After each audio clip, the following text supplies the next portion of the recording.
Big shout out to our patron OD Chatfield for bringing this video. Thank you so much, OD Chatfield, you super nomkin. We are going to be back to YouTube exclusive content pretty soon, by the way, guys. We just have a lot going on. We're trying to finish Ghost Hunter, which should be out this weekend. So, yeah. Anyway, this is taken from a stream. It's a game called Bloody Service. I was very surprised by how fucking awesome this was, and I hope you guys enjoy it too. Big shout out to our producer Alice as well. Thank you, Alice, for the continued support. You are, as always, a super duper nomkin, and we love you. Anyway, enjoy Bloody Service, because it's very bloody. Narian in it, of course. Alright, you guys ready? Let's play Bloody Service. So this is like meant to be like an 80s slasher or 70s like fucking shitty horror film. An exploitation film, I believe.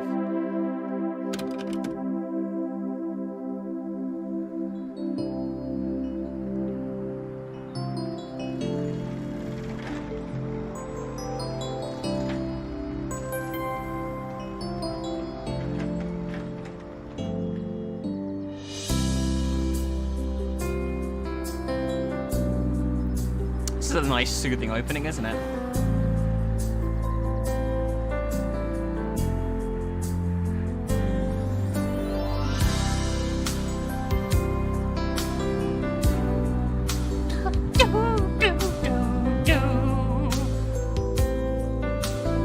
Wow, this is amazing.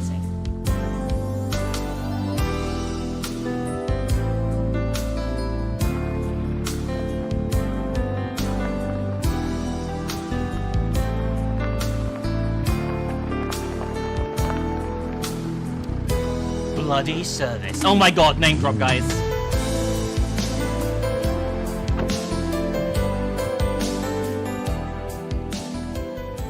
I think this is like an FMV horror. It is. You leave the boxes on the kitchen floor, then place one hand on your waist and bend to the right. One of the club's employees is looking at you.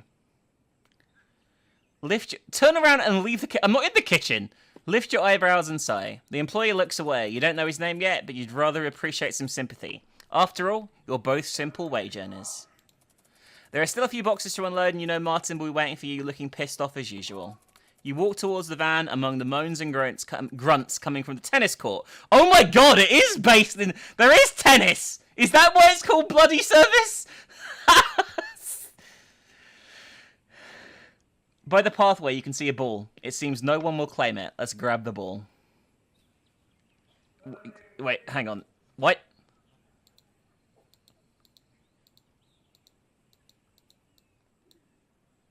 What? What is happening? What is even going on? No one's looking. You most wish it were a bit more difficult. You grab the ball and spin it in your right hand. You keep walking and stand at the back of the van. Martin unloads the last box and puts it in with the rest. Did we just take something from a crime scene? What's that in your hand? Look back there, I grabbed 5 or 6 for my kids, you know. Those rich scumbags have enough balls, Martin says. Oh, you're right, it is inventory system.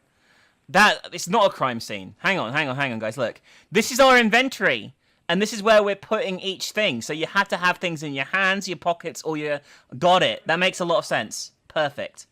Martin points to the boxes and tells you to carry them, and wait for me there. I'll finish things up with these guys and we'll leave. Before you can lift the boxes, Martin asks you for the ball. You look at him in disbelief, and he says he's going to give it back to you later. In case someone from the club sees it, I just want to spare you the embarrassment. He throws the ball inside the van with the rest, then winks at you and tells you to hurry up. You take a deep breath and lift 2 boxes. Martin puts the third one on top of them and taps your shoulder. You start walking to the kitchen, and for a moment you think you see something moving in the practice wall area, but no one's there. You enter the kitchen and leave the boxes on the floor. These are the last ones, you say. The club's employee walks towards you. Are we going to be nice or bumbuses, guys? Let's be a dick. Are you in charge? Sorry, no. My boss is coming, you say. The employee just stands there and does not say another word, for some reason. Breaking the silence feels awkward. You try to think that you'll be out of there soon, but the fantasy doesn't last long. You know Martin will torture you with one of his band's demos on the trip back home. The kitchen door opens and 2 more people enter the room. Young man, what's your name? Asked the guy who hasn't even bothered to smile the whole time. You were there in the kitchen. Jamie, you say. And yours?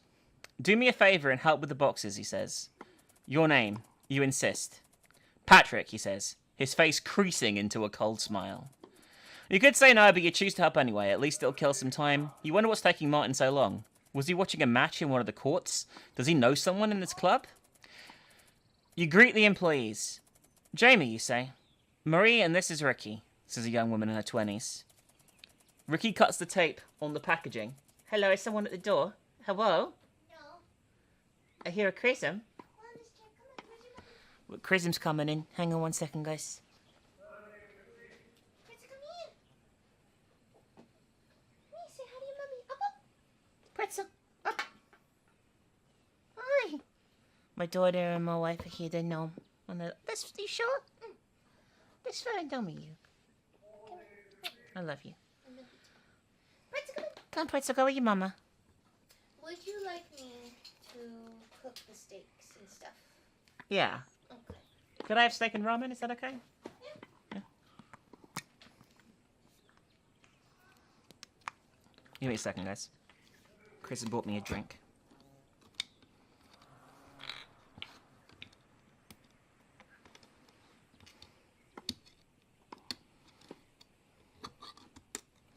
So, I reckon the guy that we left outside is dead. Hard liquor, no. A milkshake. A chocolate milkshake Chris bought me.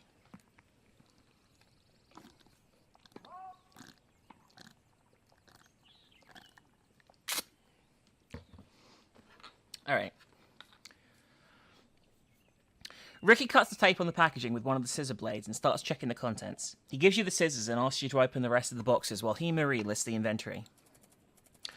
After a few minutes, Patrick approaches and asks you how long your boss is going to be. I don't know, because he's probably dead. Forget it, there he is. Oh, he's not. Martin enters the kitchen and shakes Patrick's hand. Patrick doesn't waste time and asks Martin to follow him. Ricky says under his breath, I hope your boss is less of an arsehole than ours. You laugh and tell him about his band demos and how they try and imitate air supply. Marie laughs out loud and Ricky looks at you, then her. He doesn't look happy. You feel the tension between them and there's an awkward silence. Why should I care if this guy gets jealous, you think? You're tired of having to think twice before saying anything. How can you know what the rest of the world is thinking? If it weren't because you need the money, you would stay in your room reading horror or sci-fi novels all day. What's with these shots, by the way? It's so weird. You finish with the boxes and ask Ricky where you'd leave the scissors. Ricky ignores you. You notice he brushes his elbow against Marie's side boob while he reaches to grab a box. Marie flinches, visibly uncomfortable, and shuffles the delivery dockets. Jesus Christ. You ask again, and Ricky rolls his eyes and says there, over one of the counters, it would be okay. Alright. I'm going to keep the scissors, because I think it's probably a weapon.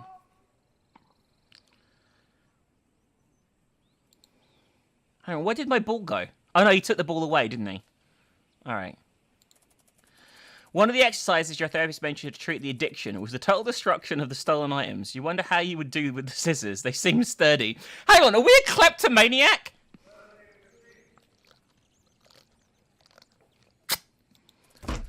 A loud bang at the window interrupts your thoughts. 3 more blows follow. Egg white and yolk run down the glass. Not those pricks again. Ricky starts running after them. Marie follows him to the kitchen door, turns around and tells you to go after him before he does something stupid. I guess we're running after Ricky. You get up and run after run out the kitchen. Oh shit.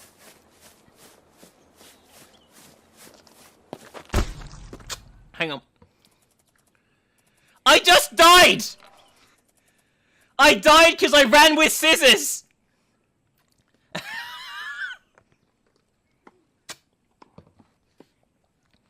Alright.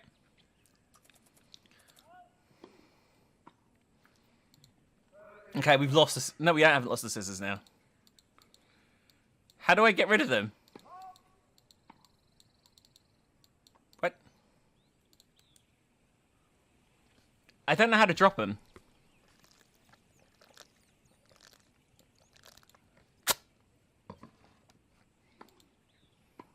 Yeah, drag and drop doesn't seem to work, guys.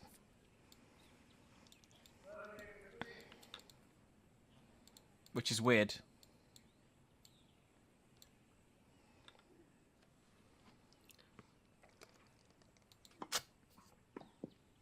There we go. All right. It happen again, or am I all right?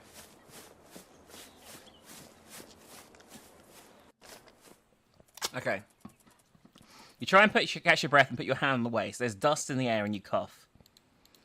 Ricky caught the two kids and knocked them to the floor. When you get closer, you see they're using just one t-shirt, as if they were a two-headed monster. Ricky grabs both kids by the neck and shakes them to catch his breath. You hear Marie screams and the giggles of three girls that are watching a few feet away from the scene. Let's try and calm Ricky down. Stay out of this. I'm sick of these pricks. I'm taking them to Patrick. One of them spits Ricky in the eye. The girl celebrates the kid's aim with more laughter and clapping. Marie shouts, "Ricky, don't!" Ricky squeezes the arm of one of the boys viciously. It's completely beside himself, and the reaction seems disproportionate. After all, they were just throwing eggs at the kitchen window. You try and separate Ricky from the kids, and one of them manages to escape the t-shirt. He kicks you and runs away. The other one starts screaming, "Let me go, you son of a bitch!" An egg cracks on Ricky's head. "Hurry up, Logan!" Logan manages to escape and joins the other kid. Marie comes running and screaming, "Get out of here, right now!" But the kids keep throwing egg. One hits your right arm, another one gets you on the side. But you don't care about the eggs. You feel a sharp pain in your leg. "You're bleeding," Marie points out.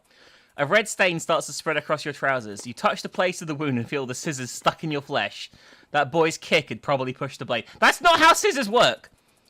You carefully take the scissors out and Ricky grabs it and wipes it on the grass. "I'll take this," he says, looking you straight in the eye. You lower your head and say nothing. You think about how unlikely it is for something like that to happen and wonder whether the universe is trying to warn you about the dangers of kleptomania. Marie helps you up and you see Ricky roll his eyes. "Thank you," you say. Ricky dusts himself off and says something you can't hear. You see him disappear into the kitchen. You look at Marie and she smiles. You don't know what else to say. "Easy," she says. Marie grabs you by the arm and you start walking together. You feel that like electricity is running through your body. You look around and try and take it all in. You haven't felt so peaceful in a long time, and you're struck by a feeling of plenitude and that almost forces you to smile. You think of those scenes in books that describe a perfect moment and that leave a void when you finish reading them. You just want to hear her talk. You don't really care about what. So we got who the kids were, who the girls were, ask about Ricky. What do you think, chat?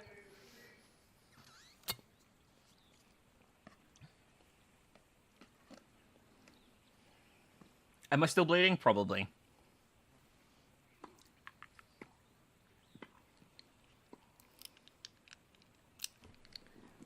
The kids. Okay. They're the children of the actor from that famous movie. The one from the Australian. Crocodile Dandy, Marie says. Ask why they were using just one t-shirt. They're already making fun of the conjoined twins, Arthur and Cole. The motherfuckers had them kicked from the club, Marie says. Conjoined twins? They're the children of an important member of the club who died recently. Exceptional kids. After the burial, everyone here started making their lives impossible. Oh, shit. The wind messes up her hair, blurring the outline of her face. Marie runs her hand through it. It may seem impossible, but to you, she's glowing. You just want to hear her talk. You don't care about what. Or keep going. Ask about Ricky. I asked you to go after him because I was afraid things would get out of hand. It has to be me that... Never mind. Thank you. You realise you are hearing, but not really listening to her words. You can't stop looking at her mouth. You just want to hear her talk. The oldest one is Olivia, the daughter of Johnson the judge. She's the ringleader here. And the others, you ask? I don't know their names. I know Olivia well because she's the one who tried to get me fired. The brat said she'd seen Ricky and me at the old tennis court. And luckily that day Ricky had been working with Patrick all afternoon, so nothing happened. You think anybody said something to that bitch? You're almost there. You regret you didn't exaggerate the pain a little. You could have asked her more questions. You could have had more time alone with her. You enter the kitchen. Jesus Christ, we're thirsty as fuck. These shots are so weird. I'm sick of the people at this club. Sick. They always land on their feet. Come wait for me at the bar. I'm going to go get the first aid kit, says Marie. Okay. Ricky is drinking a glass of water, staring at you. I'm not going to talk to Ricky, fuck off. Marie comes back with the first aid kit, smiling from ear to ear. Let's see that wound. You start taking off your trousers when Ricky stands up, grabbing the alcohol bottle and a piece of gauze. Don't worry, I can do it, he says. Marie starts complaining and Ricky says he can do it. She better goes with Patrick, who likes her plenty. He looks at you again with a wink. Marie's smile vanishes. You want to say something, but Ricky rubs the gauze soaked in alcohol in the wound and the pain distracts you. Ricky adds, and make him come to see the window, Marie. It's going to be our word against theirs. Oh, okay. Marie goes to the office area and disappears from sight. Listen, I'm not an idiot. I see how you look at her, but don't even think about it. Are we clear? Ricky says. Say it is not clear. What do we just tell him to fuck off? It's not clear. You don't understand a fucking thing.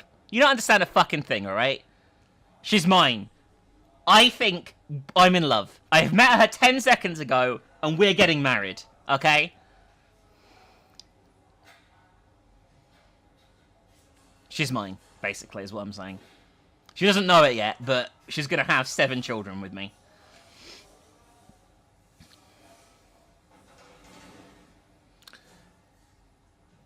I'm gonna say not clear. Ricky presses your wound a little bit harder. You bite your lip, but don't say anything. He keeps pressing until you say it's clear. What a cunt. Good boy. He fought. What the fuck?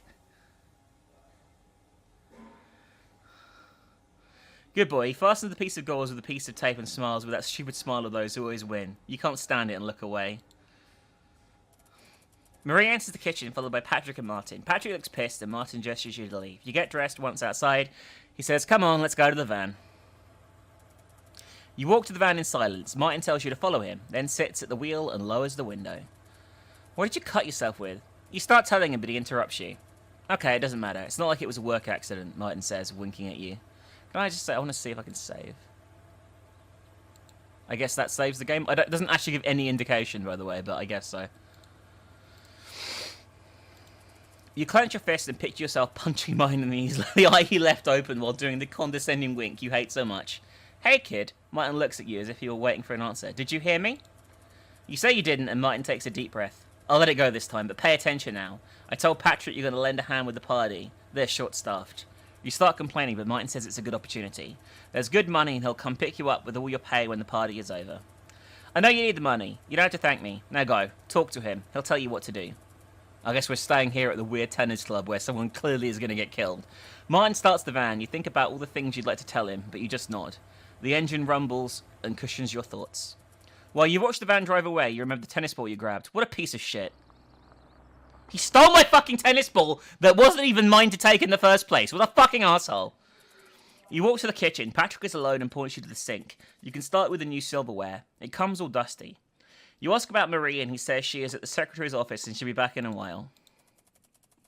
You turn on the faucet and let the water run. You remember Ricky's smile and feel impotence, guilt, and a little shame. Your hands are trembling. You think how nice it would be to muster the courage and beat the crap out of him.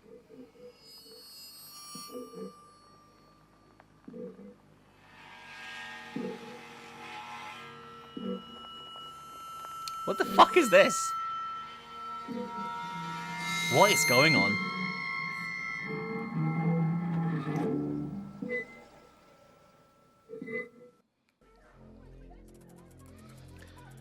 Maybe it's because of the cognac you've been drinking with Marie before the party started, but you feel light-hearted and can't stop smiling like an idiot. You look for her among the people, but you can't find her. You do see Patrick, hastily greeting the guests he comes across. Shit, you think. He saw you too, and now he's walking in your direction. You try and sneak past the guests, being careful not to drop anything from the tray. When you look back, you see Patrick talking to an obese man. You don't remember his name, but you do remember what Marie said. The fat one is a judge. And a fucking cunt. This is such a weird little game. You think Marie probably has her reasons, but that fat cunt is making you a huge favour, even if he's unaware, and you feel extremely grateful. You turn around and bump into someone. With a precise movement that surprises even yourself, you use your free hand to reposition the champagne glass that has fallen. Look what you've done, you stupid fuck! A young man about 17 points to his shirt and glares at you with bloodshot eyes. For a second, you think he's going to hit you, but instead he looks around. Everybody's watching, so he tries to calm down. You apologise and offer him a napkin. He says he doesn't want one and gives you a forced smile. You apologise again and look for Patrick. He's talking to the judge. Without thinking too much about it, you walk to the bathroom. Oh my god, look at the piss! The stall nearest to the wall is occupied. Why would I knock on the occupied stall? Get in the vacant stall. You look at the tray. 3 glasses and 3 napkins. You put the glasses on the floor behind the toilet. Keep a napkin and throw the rest. Yeah, let's keep it. And we'll keep that in our chest pocket for now, I guess. There we go. And we'll drop a save here. The napkins have a club emblem on them embroidered, which reminds you of a heraldry book you used to read when your grandfather growing up. You keep one napkin and throw out the rest. You place the empty tray at one side of the toilet and lower the lid and sit down. What did Marie say twins were called? One was Arthur, you remember, because of Mark Twain's book, but the other... Oh my god, someone drew like graffiti of the conjoined twins. That's so horrible. You think the drawing is stupid, but you can't help but chuckle. So you saw the drawing, a voice from the stall next to yours. Say that you didn't. You say you didn't. No one speaks for a few seconds. Your neighbor is extremely focused on pushing. That's a fucking awful picture. Holy shit. It's the conjoined twins, Arthur and Cole, he finally says. Quite a show, right? I'm guessing the twins are going to kill somebody here. You chose not to answer. There's something in the way he says show that makes you feel uncomfortable. You hear the bathroom door open and then footsteps. Someone knocks on your stall's door. You say occupied. What the fuck? Did we just die?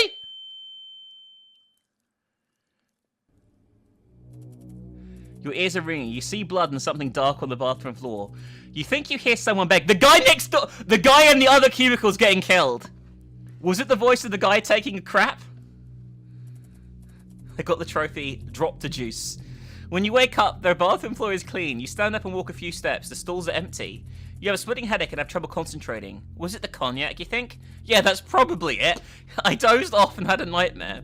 You splash cold water on your face. Before you leave the bathroom, you look for the tray you left by the toilet.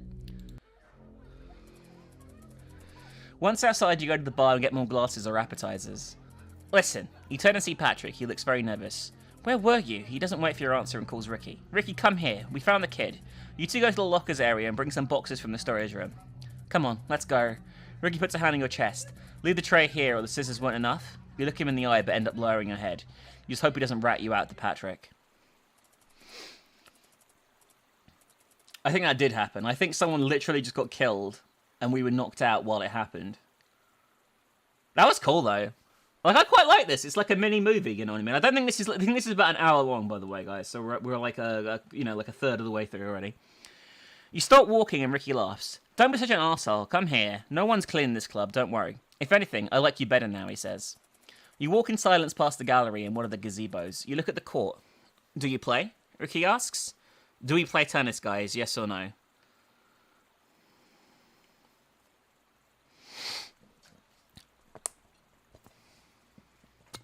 I think it might be an advantage to not play tennis. Alright, okay, I'll go what you guys say. We'll do it. You decide to lie and say you do. Next time you come with Marnie, we can play on one of the back courts. Say you like that. But really, you don't think this might give you an excuse to see Marie again. But really, you just think this might give you an excuse to see Marie again. You take a deep breath. The cold night air is refreshing and your head feels a bit clearer. You have no doubt the bathroom was a bad dream. You get to the locker area. Ricky points to a door and you both enter the storage room. Bring those over there. You walk among piles of boxes until you reach the ones Ricky said. He keeps looking at his watch like he has to be somewhere. You hear a cat meow. Tell the cat to stop asking about the cat. There are lots of cats here at the club. Those jerk kids are always torturing them, Ricky says. Oh, Jesus. Listen, there's something I have to do before going back to the party. It won't take long. Tell Patrick that was an emergency. I don't know. Make something up, Ricky says. You nod. Ricky adds, those 6 you piled up are the ones he asked for. Take 2 or 3, and if I'm not back, come get the rest. You see him leave. The cat meows again. You split the pile in 2 and sit down. You don't feel like going back yet. What would have happened instead of sending you to find the boxes with Ricky? They sent you with Marie. Now you're alone with her. Would you have the guts to do something? Sure. Even if you try and convince yourself, you know you wouldn't make the first move. You probably wouldn't have done anything, and a few hours later, alone in your apartment, you would ask yourself why you're such a coward and masturbate with more guilt than pleasure.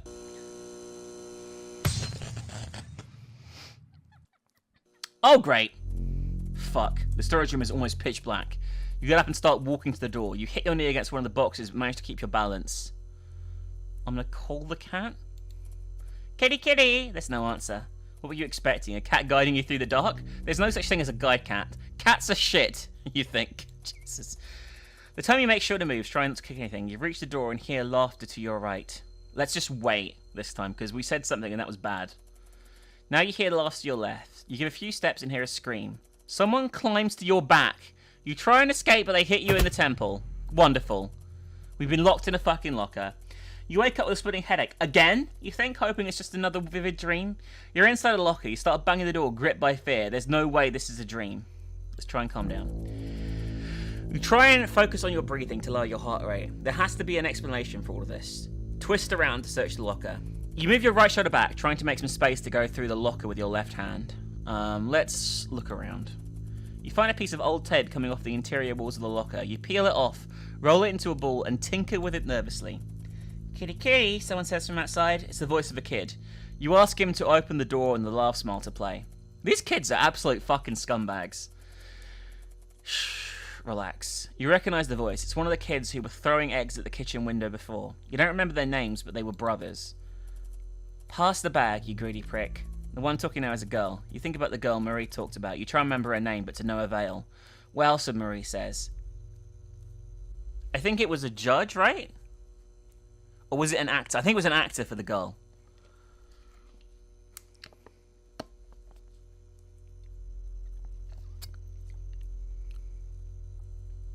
You sure it was the judge, guys?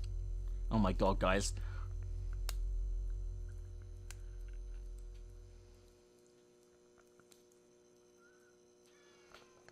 Okay, I'll go with judge. Hey kid, your dad's a judge, right? Don't act like you know me, you wanker. A few laughs follow the girl's comment. A piercing scream interrupts the fun. Go see what's going on now, the girl says. You start to say something, but she pounds the locker door and tells you to shut up. I think that we got that wrong, guys. Ollie, come quick, one of the kids says. There's a silence. Ollie, of course. Her name was Olivia. You hear a conversation in the distance, but only make out a few words. You don't know what's happening, but they sound upset.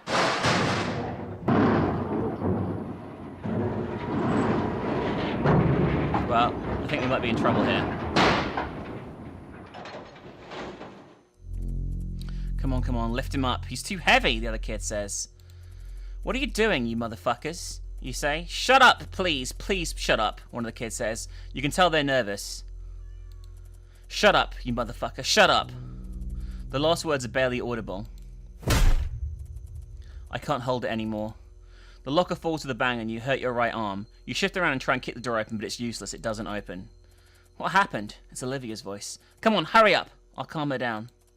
One of the boys seems to be crying. Let's just drag him, okay? Come over here, the other one says. So something's going on outside. The locker starts to stumble. You hear a door opening. That way, that way. Ask where they're going to take us. Shh, shut up, the kid says. Why are you nervous? What happened? Did Olivia do something to you? Let me out. I can help you, you say. Oh, really? How? Are you going to bring Steve back? Who the fuck is Steve? The kid who's been sobbing with a trembling voice. His head, that racket. Shut up, you moron. The other one cuts him off. Hang on.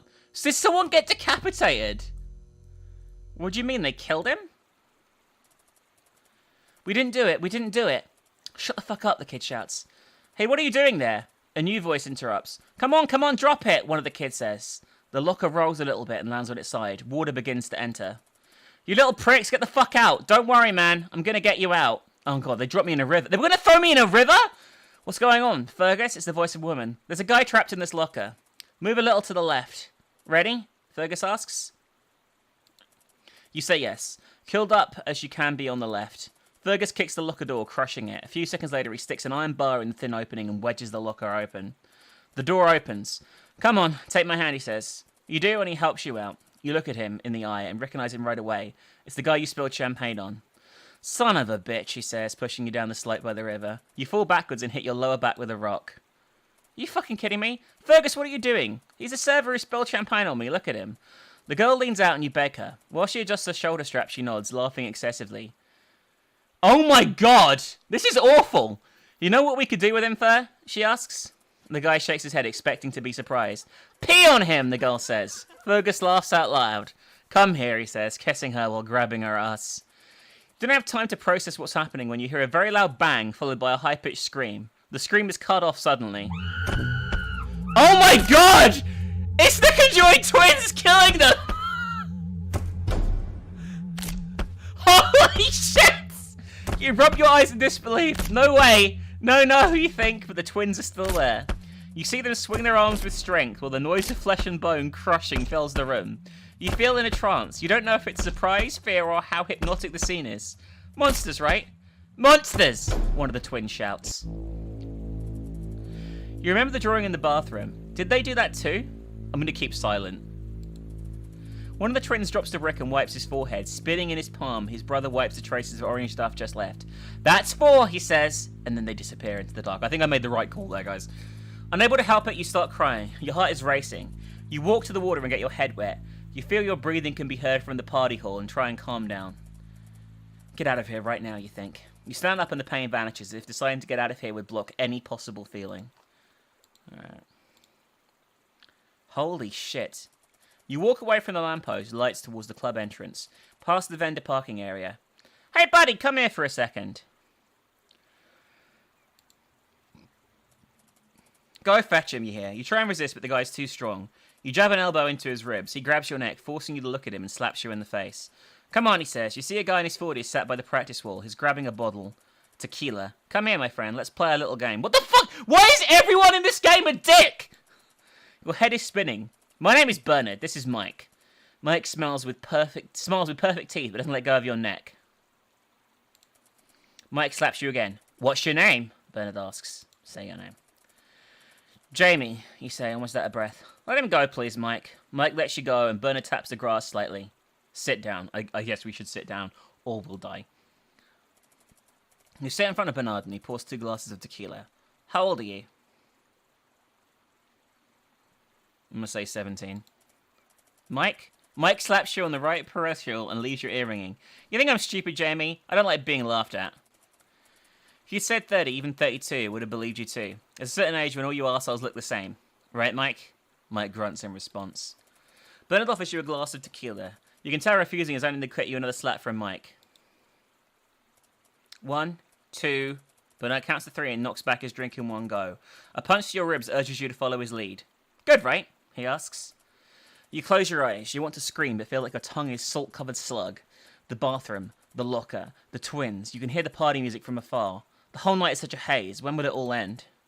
"Another one?" Bernard pours 2 more glasses. 1, 2, 3. The alcohol burns your throat and you cough. Mike laughs.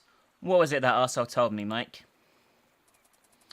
He said old guys like you couldn't hold their drink. "And what about the boss?" He wouldn't let us beat the crap out of him and took his side. Bernard poured 2 more shots. "You know what I hate about your generation, Jamie? You barely open your mouth and Mike hits you in the stomach, making you spit. It's a rhetorical question, kid," he says. "You want to explain that you were just going to burp, but you prefer to shut up. It may not be so bad to drink until you pass out. Everything. I hate your music, the way you dress, your hair, so I can't hold my drink, you fucking brat." Bernard gulps his 3rd drink as if it were nothing. Mike helps you drink yours. "If you knew that when he was born, I already drank scotch from her mum's crotch." Mike stands up suddenly and you almost fall to the side. "Easy." "We're not done yet," Bernard says. Mike says something in Bernard's ear, making him laugh. "Yeah, go find her, and be nice." Mike walks away. Apparently service is going to be suspended for a while. You finally get it. Maria's the only waitress at the party. Oh, fuck. Ask when Mike went. Bernard pours 2 more glasses of tequila. The bottle is half empty. Ask again when Mike went. "I heard you the first time," Bernard says. "Don't worry, he's not going to do anything she doesn't want him to." He offers you a tequila shot. You take it and Bernard looks you in the eye. "To Mike, the most chivalrous guy in the world," he says, and drinks the 4th glass of tequila. I'm gonna hit him. The idea strikes you like lightning. You hit the tequila shot glass and see it disappear in his mouth. Bernard grabs his throat and looks at you with eyes as big as tennis balls. Bernard moves his mouth, but nothing comes out. You can see his veins protruding in his neck and forehead. It seems that he wants to tell you something. Bernard stops moving. For a few seconds, you feel your mind stop working. Finally, your brain finds the words for what just happened. You killed someone. Let's go through his body. You find a cigarette pack and a box of matches in his pants pocket. Alright.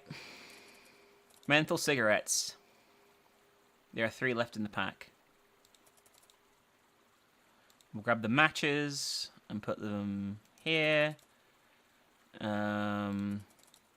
Check the other pocket. You find Bernard's wallet. There are a picture of 2 girls around 5 or 6 years old. You grab your head and throw the wallet as far as you can. You hide the body in the bushes and take a deep breath. Marie. Oh my god! The idea that hits you like one of Mike's slaps. You force yourself to think about this afternoon stroll to dispel some of the images that start filling your brain. You hear a scream. You look up and spot one of the 2nd floor windows. You don't know why, but you're sure Marie is in that room. What is going on? You run to the kitchen, pass by the bar, and enter the hall. The guests drink, chat, laugh. Everything they do is so ordinary. The last half hour seems even more unreal. You see Patrick in one of the groups. Should we talk to Patrick or not? Or just hoof it to try and save Marie from Mike? I think we should just leg it. I don't even know what the fuck is happening.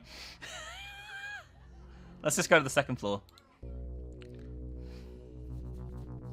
I feel we're reaching a conclusion here already, but I kind of like it.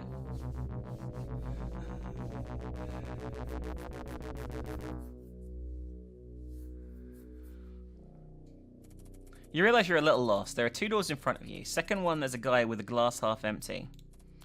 Half empty? Why wouldn't it be half full? You have no time to analyze yourself, but you worry about your mind wandering like that. The last time it happened was a few months ago, and it didn't end well.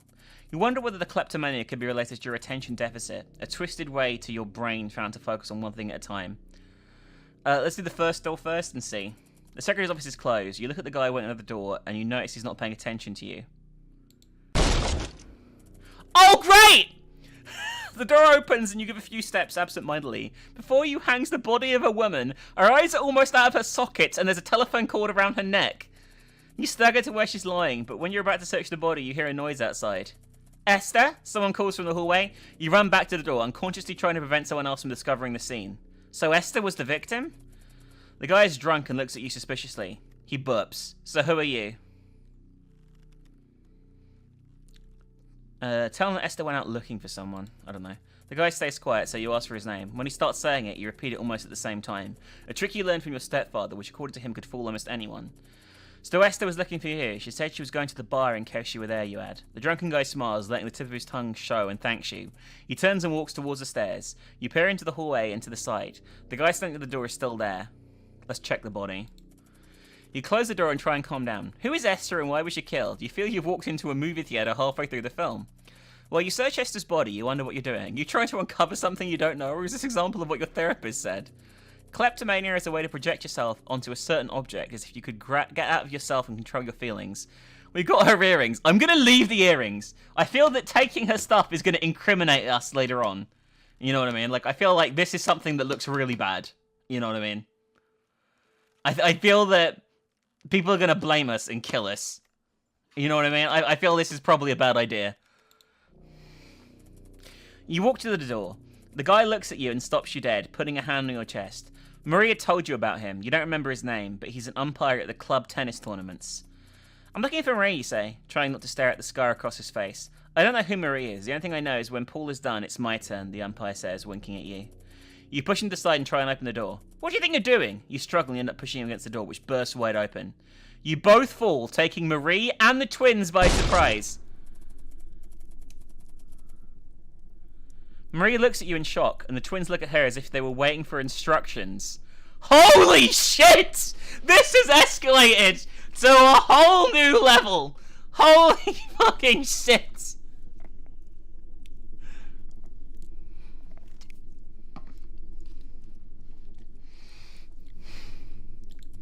Shut the door, you idiot. Marie is out for herself. You can barely recognize her.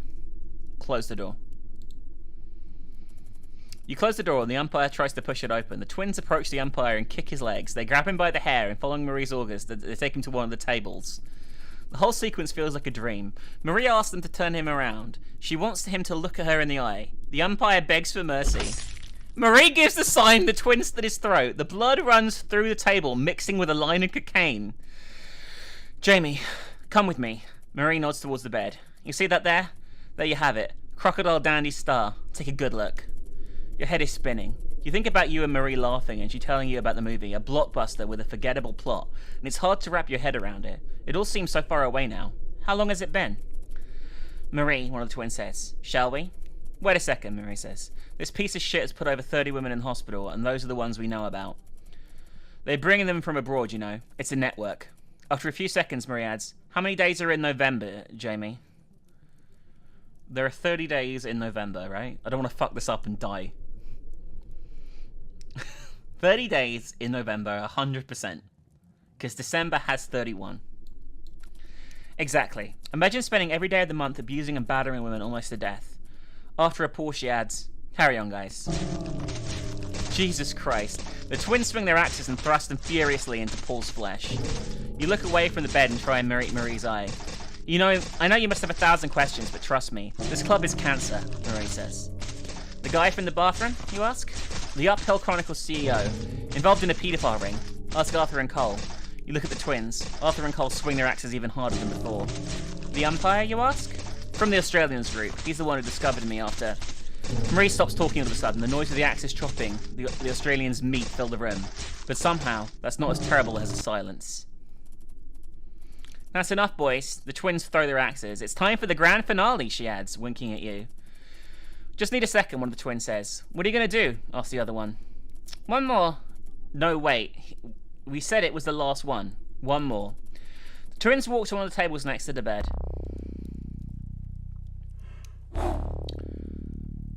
What the fuck?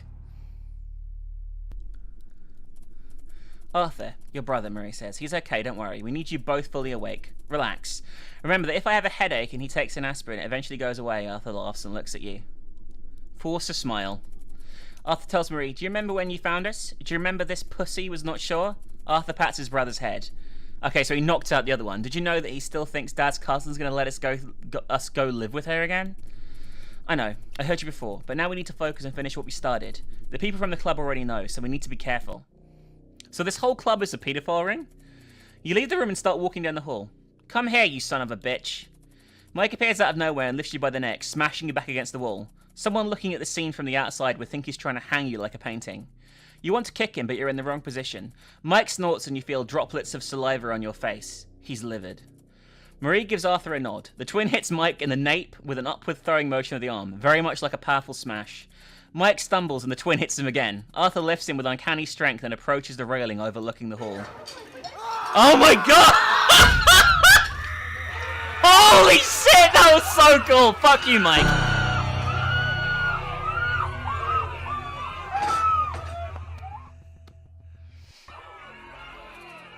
Someone screams and then you hear a gunshot. Marie grabs your arm. Get up. We have to go. You run down the ladder. Come on. How the fuck do we run down a ladder? Come on, get out. Put your head down. When you go out to the gallery, the shooting intensifies and you hear the sound of broken windows. A guy appears right in front of you and draws a weapon. You struggle and fall to the floor. The gun goes off and seizing the moment of confusion, you thrust your knee into the pit of his stomach. Move, Arthur says. You roll to the side and move quickly backwards like a spider. Arthur saved us again. Holy shit! This is fucking great.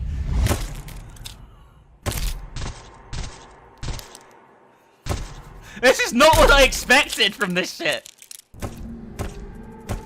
You stare at Arthur while he smashes the skull of the guy who wanted to shoot you.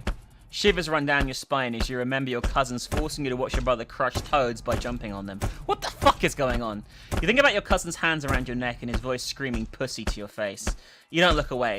Something forces you to look at the scene, and it's a power of a different nature. Marie calls to you from the first line of trees, partially hidden in the dark. It's the finale. Listen. She opens the bag that was hidden under some leaves and takes out a bottle. Rum. A piece of cloth is holding from the bottleneck. Perks of working at a bar. The twin grabs the bottles. Go with them. Burn it to the ground. I have something to do. I'll be right back, Marie says. She turns around and starts running. The twins look at you and Arthur raises his eyebrow. Let's help him.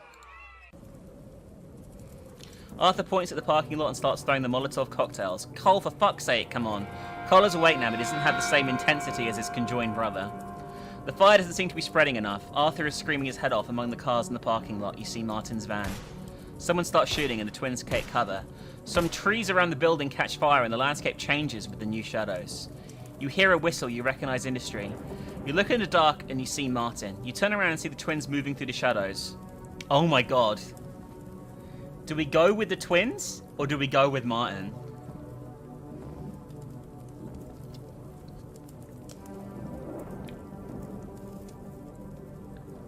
I feel like we'll get more of a conclusion going with the twins, right? We're probably going to die going with the twins, but I think it's worth it. Alright. These are the last ones, Arthur says. You throw Molotov cocktails until you have no more left. The twins hide again among the trees. So what now? Cole asks. Wait a second. You crouch walk to the bush where you hid Bernard's body and find the tequila bottle. It's half empty. Oh okay, yeah, resub. BPOOO has been subbed for 8 months. Non-pile. Thank you, BP. Found another bottle. And a napkin to use as a wick. What about fire? Arthur asks. I have two, she said, showing them. We had all the stuff we needed! Because we picked it up. You soak the napkin in tequila and place it in the bottle, leaving part of it on the outside to act as a wick, then light it up. You hear gunshots. There they are, throw it. You throw the Molotov cocktail in the direction the twin tells you. The bottle bursts on someone's chest and the fire spreads quickly. Help him! Someone screams. The figure runs desperately towards you, and for a second you recognize its features.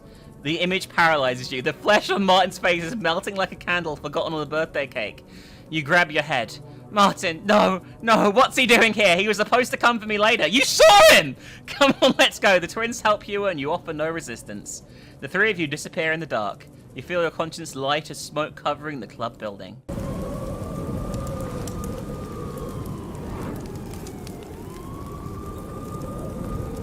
That's it. I really enjoyed this. Holy shit. What did you guys think? I thought this was really fun. Like, that's not what I expected. I'd be totally down for more games like this. This was fucking great. I'm really glad I recorded this as well. This was an amazing experience. I wonder how many people worked on this. It looks like it's an Italian, it's an Italian thing as well.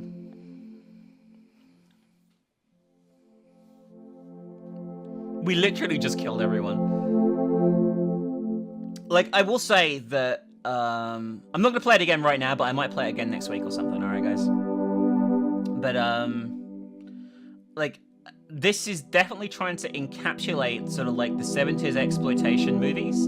And I will say, the way, that this, went, the way this felt, and the way it played, it really was a definite tribute to like the 70s horror. Like, it really feels like a mix of like the 70s Italian exploitation films and a bit of giallo thrown in there as well. Like, it's just really even the way it's kind of disconnected, like, that is really accurate in the way it's done, and I really like that shit.